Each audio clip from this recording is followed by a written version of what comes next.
پاییزە و یارغەزاڵ باڵای خوێڕنێ.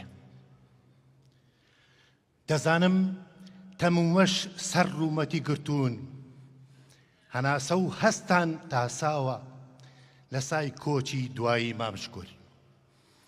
دەزانم دەست و پەنجەی ئاسنی ئاسا لە بیناقاقەی قورگ و هەناوتان تاسێنراوە لەبەر پێی ژانە هەمیشە ئاوسە گرگرتوەکەی بابە گورگوڕا. لەو شەوە درەنگەی هەینێدا وەنەوزمەدا و گلێنم لە تاو مەرگی شەوەزەنگە نەچووە خەو. تۆ بەو چراخانی بەزمی زەماوەنی بەستە و مەقاماتەوە دەڕۆی و بەجێمان دێڵی و لایەک ناکەیتەوە. بە هەواڵی مەرگی شەوت سەرچۆپی ژانێکی نوێ سازەکەی. ئیدی نەزڕەی زەنگی ژێی دەنگ و نەزڕەی زەنگی درومانەکەت دێ. نە قەتارێ، نە خاوکەرێ، نە ئەڵاوەسیەک دەبیستین. نەدێیتەوە باوە شاسوار و نەجارێکی تر میوانی شێروان و سیروانەکەی، نەسەرێکی گڵکۆکەی شوکرەکەی کفی ئەدەی. نەدێیتەوە ساڵێکی تر بۆ دیداری شعری مەلای جەباری. خۆ تۆ لەو دیدارە بە منت وت باشم. ئێستا ئەوە بەجێمان دێڵی چۆن دڵت هات یارغەزاڵ بێ یار و یاوەر بێ، غەزاڵ بە دەستی ڕاوکەران بکوژرێ. ئەڵاوەیسی کێ بێژێتی خاوکەر چۆن ڕیدێ بچێتە ماڵی کوردەواری. لە چی بڕوانم چۆن بتبینمەوە لە بەرگی شاڵێکی هەورامان و جامانەیەکی بێگەرد لە گەردن و ڕوخساری خۆت بپۆشی.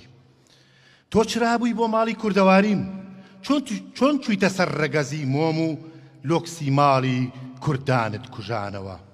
هەمیشە تۆ لە بەستە و شعرتا بەدەنگی بەرز ئەتوت کەرکوورەی جارانم، هەناسەی تاساوم، ڕەنگت ڕەنگی خوێنی گرتووە، تامت تامی تاڵی نەوتی گرتووە. گەورەکانت بە شەرابی سووری ژیان لەسەر فەرشی ڕاخەری خۆیان ڕۆدەکەن. بە پشتی برینداری تۆ شورای گەورەی قەڵای پڕ بە باڵا لەسەر یەکەڵەچنن. ئەوان لەسەر کانی و پەرزگای ئێمە دەستنوێژی شەرەفمەندی دەشۆن و سفرەی ئێمە سپیتر و پاکتر و بەتاڵتر دەهێڵنەوە. ئێمە دەکەنەوە پردی پەڕینەوەی دووبەرەکی و بە دوودەستی تاوان چەپڵەی ناڕەزایەتیمان پێدەکوتن. شورای شاریان بە پەترۆڵ گرت، شار لە سروشتی خۆی گۆڕا بۆ زەبڵدان تا زۆلکاوی گەورەیان لە هەناوی شاردا دروست کرد، تا ئەوەی کردیان دەستەکانی ئێمەش هەر دەستە و نەزەر لەسەر سنگ بێت، تا ئەوەی کردیان بە ئێمەی گیرفەن بەتاڵ بیفرۆشنەوە. ئای نیشتیمان، قەڵاو تەپە قەشڵا بەقەد ژمارەی بەردی سەڵبات و چەمی سۆرقاوشان و کۆردەرە و ڕۆخانە داخ لە دڵم. تو بەرزی ناوی خان ئەحمەد و گۆڕی شێخ معرف و شێحسێنی بەرزنجی، تو بەرزی قەڵاو پیرۆزی پەیامبەر دانیاڵ و عوزێر. چۆن بتوانین هەتوانی زامی زەخمت دروێنەکەین کەرکووکی نیشتیمان؟ ئای لە دۆڕان چۆن لە نێو کەنگاوی گومی گومانە گوم بووی؟ ئای لەوانەی لە نێو بەزمی هەوەسێکی گەرمی ناو پێخەفی ناومێدی خەو بردیەوە؟ یان چۆن بەلوعەی نەوتی نیشتیمانیان لە لمۆزی ڕەشەوە بووی ڕۆژگارە تێر کرد؟ ئێرە چۆڵ بوو لە ئەوان، ئێستا پڕە لە ئاوەدانی، بەڵام بڕوانە ئەدهەمی کۆن و خاسەی ئێستام چۆن وشک و برین هەڵاتووە. بەردەکانی خاسە سەردڵ و کانگای خۆشەویستی دەتاسێنن. کەرکووک سوێندم خواردووە بە گەورەیت، بێرە زمان دەی بێژە بە گەورەکان، هەرچی کورسی باڵا بەرزە، چی لە دەستەی دەسەڵاتە و تەرزە. دەستەمۆی کەن بیبن بۆ خۆتان. بڵێ چی عزوی مجلسی شارە بیبەنەوە بۆ بڕیارێ بۆ خۆتان بەس تەنها بەس بستی خاکی کەرکووک و نیشتیمان بۆ من کورسی و دەسەڵات بۆ خۆتان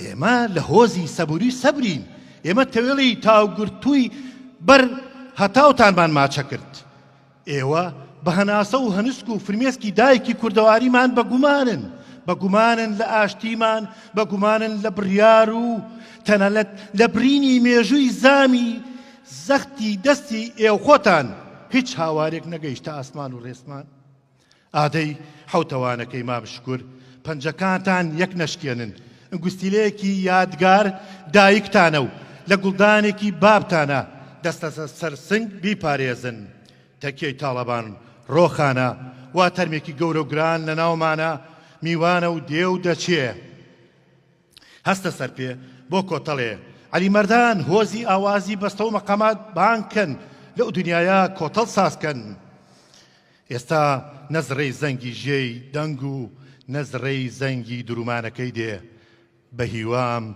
خەمی سەر ڕوومەتی تێکەڵاوتانم بۆ تاوێک ڕەو پێکردبێ هەر سەرکەوتوو بن بۆ ژینێک نەک وەک ژینی ئەمڕۆ و دوێنێتان هەر سپاس